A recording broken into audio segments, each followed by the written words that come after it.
How you doing, Jeff Zimfer? Welcome to another episode of Loan Officer Marketing TV, where this week we are talking football. That's right, and can you say Patriots football?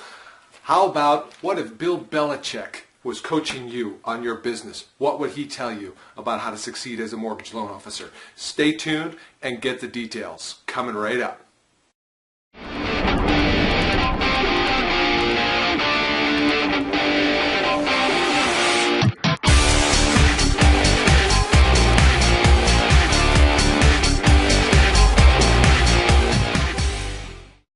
So welcome to this week's episode of Loan Officer Marketing TV. I'm glad you're here.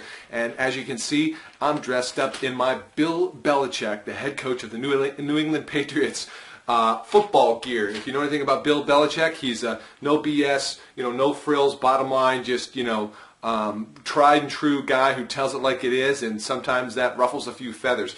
And if you remember, on the sidelines, what's he always wearing, right? He's wearing his sweatshirt with his hoodie. As a matter of fact, they sell Bill Belichick-style hoodies now for $80, $70, $80 each, and all it is a raggedy old hoodie with the sleeves cut off because he's got short arms, he says, and the Patriots across it. So, here I am as a paying homage to Bill Belichick. Why? Hey, I'm a Patriots fan. I'm originally from New England, lived in Boston area for 20 plus years, grew up being a Patriots, Red Sox, Bruins, Celtics fan. So for all you haters, feel free to comment below, okay? Here's the message of today, right? It's Super Bowl. Who's psyched up? Who you rooting for? Obviously, you know who I'm rooting for. But here's the real question. Bill Belichick is one of the most successful coaches in NFL history. As a matter of fact, he's got approaching 200 career wins in his career. And in just 12 seasons with the New England Patriots, he's won 3 Super Bowls already. And he's on pace to win another one this Sunday. So he's an incredible coach. He's got some controversy. And I thought I'd share with you a few of his tips for coaching about how to succeed no matter what the market, no matter what the environment that you're faced with. And it's interesting. One of the things that Bill talks about, I wrote a couple of notes down here, is that he once said that the only way to get better in football is to wear pads and to actually play football. I thought that was kind of interesting, right? His point on that was that, look, you can talk about getting better, you can talk about improving you can watch video replays all day long. In your case for our mortgage business here, you can sit behind your computer and you can do messaging on Facebook and you can tweet and you can update and you can do this and you can do that. But the bottom line is, truth be told, the only way you're going to be successful in your mortgage business is if you get out on the field, put the pads on, and actually play ball. Okay? And in my focus here for you is, who do you play ball with? Well, obviously you've got your customers and things like that that you need to be interacting with and engaging, on a regular basis, and the things you do there. But, right, we've established already that your number one source for buyer referrals is real estate agents. And when's the last time you actually got in the game with real estate agents, put on your pads, got out there in the field, and actually played some ball? You actually got belly to belly. You got face to face, and you discovered what are their challenges and issues and frustrations, right?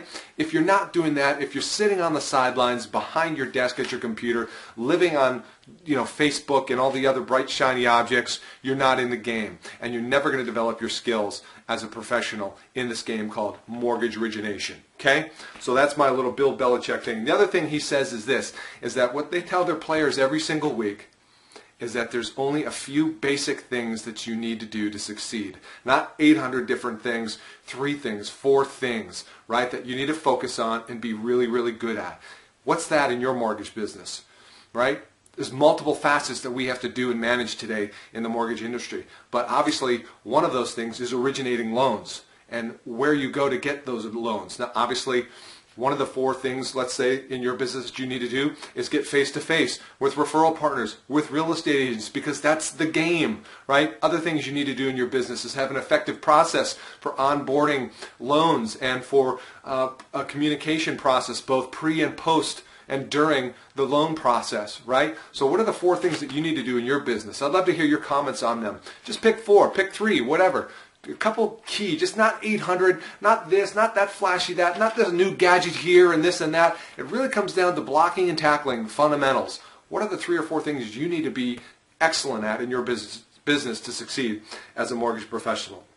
Okay, bottom line, it comes down to this. If you want to be better, be better. You can either be better or bitter. You can't be both. The choice is yours. Okay? So, block and tackle, fundamentals, 4 key things. You want to succeed as an originator, get your pads on, get out in the field and actually play ball in your local community with your local real estate agents, and you will get better, you will improve, and I promise you, you will succeed and win. Hope you liked today's episode. Share your comments down below. In finishing here, I thought I'd share with you a little bit of trivia about the New England Patriots. Why are they called the New England Patriots? Do you even know? Do you have any idea?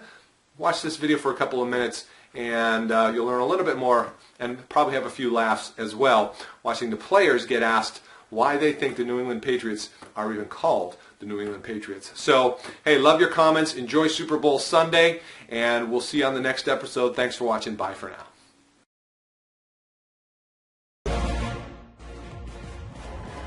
Thousands of questions, thousands of crazy storylines amid the madness of Super Bowl week here in Indianapolis. So why have they sent a Brit to cover a story on America's most patriotic team? And why are they known as the New England Patriots? Why are we called the New England Patriots?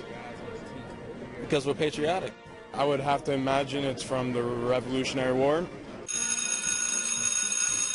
No, actually, the New England Patriots originally began as the Boston Patriots in the American Football League back in 1960. It wasn't until much later, actually, they changed their name to New England. Okay, well, you know, I kind of could have guessed something like that, but I didn't want to guess to be wrong, so yeah, I kind of figured that though.